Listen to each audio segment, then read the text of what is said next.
हजारों की संख्या में वन्य पशु लाए गए थे वध करने के लिए, क्योंकि स्वागत वन में रहने वाले इन लोग मांस का ही, खरगोश, हिरन, कुछ बड़े बड़े पक्षी आदि ऐसे सब बंधे हुए थे। सबरी जी ने पूछा घर वालों से कि ये इनका वध करके इनके मांस से स्वागत करेंगे बारातियों का। बहुत रोना आया सबरी जी को। मेरे ब्याह के कारण हजारों पशुओं की, पक्षियों की हत्या होगी, मतलब मैं इसका कारण बनूंगी। शाम हुई, जब रात्रि हुई तो उन सब पशुओं को मुक्त कर दिया दुलार कर, जाओ, जीवन में मैं कभी ब्याह ही नहीं करूंगी। अगर मेरे ब्याह के समय इतने पशुओं की हत्या होगी, पक्षियों की, मैं जीवन में कभी ब्याह नहीं करूंगी। सब पशु पक्षियों को छोड़ दिया। जे ही उन पशु पक्षियों के बंधन काट रही थी वो रस्सियां, वो ऐसी कृपा दृष्टि से देख रहे थे मानो वो कह रहे थे तुम मेरा बंधन काट दिया तो जाओ, मैं तुम्हारा बंधन मुक्त करने के लिए भगवान से प्रार्थना करता हूं कि अब तुम्हें कोई कर्म बंधन, जन्म मृत्यु का बंधन न प्राप्त हो। तुमने हमारी रक्षा की, भगवान तुम्हारी सदा रक्षा करें, तुम्हारे कर्म बंधन कट जाएं, क्योंकि हमारे बंधन काट दिए। सबरी जी के हृदय में उन पशु पक्षियों को छोड़ने के बाद एक वैराग्य हुआ कि अगर मैं घर में रहूंगी तो फिर ब्याह की व्यवस्था यही सब करेंगे, भाग चलूं। रात्रि में ही भाग पड़े। शबरी का महान पुण्य उदय हो गया, भाग निकली। बड़ा भाग्यशाली वही है जो संसार से भाग पड़े भगवान की तरफ। सबरी जी विचार किया किसी भी गांव में जाएंगी तो पकड़ी जाएंगी और ये लीला फिर होगी, इसलिए वन में चलती हैं। और एकांत वन में रहने का अभ्यास था ही। सबरी जी भागकर इसी वन में आए। अब यहां विचार किया कि वन में भगवान की अगर भजन वृत्ति प्राप्त करनी है तो संतों की कृपा होनी चाहिए। और एक तो स्त्री शरीर, फिर जंगली वास रहा है, सबर कुल में जन्म हुआ है, भला मुझ भीलनी को कौन स्वीकार करेगा।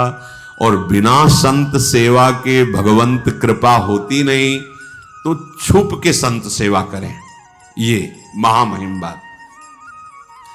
वो हृदय में दैन्यता थी कि मैं अधम शरीर है, कोई संत सेवा स्वीकार करेगा नहीं, और सेवा किए बिना भगवत कृपा मिलती नहीं है।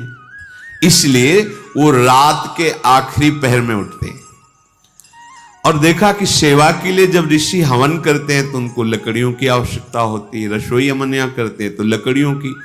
तो दिन में लकड़ियां चुपचाप जंगल से बिनती और रात में छोटे छोटे गट्ठर करके ऋषियों के आश्रम में रख आती।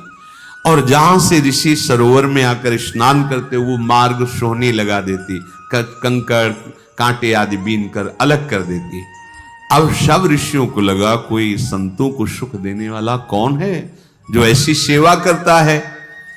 प्रातः काल सरोवर में आने जाने वाले को एकदम स्वच्छ मार्ग, एकदम कौन है ऐसा करता है।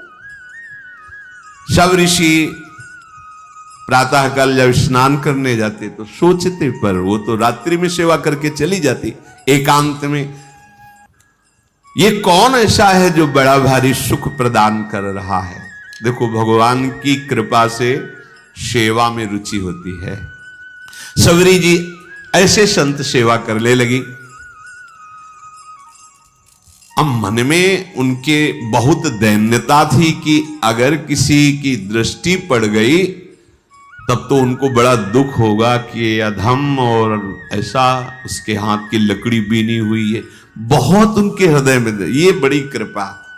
ये जो अहंकार भरा होता है, मैं अमुक श्रेष्ठ कुल का, मैं भगवान को पसंद नहीं है। जिसके हृदय में सहज दैन्यता है तूने योग्य भी नहीं है। मतंग जी ने विचार किया कि ये कौन है जो आकर के हमारे चोरी कर रहा है। चोरी का तात्पर्य होता है भजन चुराना। ये आप साधारण न समझे, जैसे संत सेवा आप 2 फूल भी ऐसे डाले ना, ये फ्री नहीं, इसका हिसाब होता है। आप ऐसे किए ना, इसका भी हिसाब है, बहुत हिसाब है। किसके लिए कर रहे हो, किस निमित्त से कर रहे हो, वो सर्वदर्शी प्रभु देख रहा है।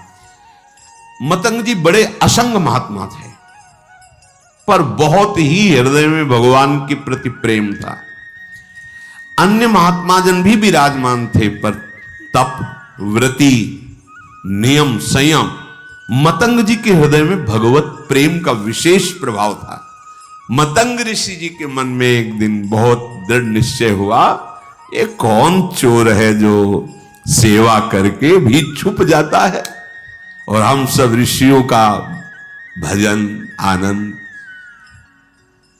क्योंकि कोई भी सेवा करता है वो तुम्हारे भजन को लेता है, फ्री नहीं है, बात समझना।